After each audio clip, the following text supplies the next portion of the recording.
Buonasera e ben ritrovati con una nuova edizione del TG Flash di New Sicilia. In apertura infortunio mortale sul lavoro a bordo di una motonave battente bandiera maltese partita da Catania e diretta a Genova. Un ufficiale 29enne di origini turche è morto dopo l'esplosione di una caldaia della sala macchine. Il PM di turno ha disposto l'autopsia.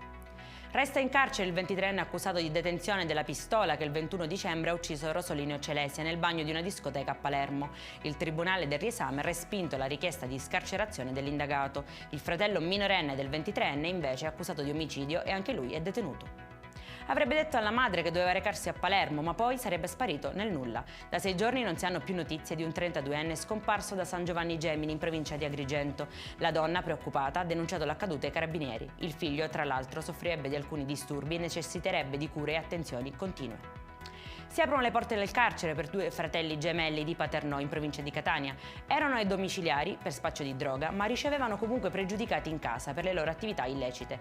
Tra le giustificazioni fantasiose fornite dai 2 carabinieri, avrebbero riferito di aver ospitato un conoscente solo per un tempo meridiano. In conclusione il meteo continua anche per domani l'ondata di maltempo in Sicilia.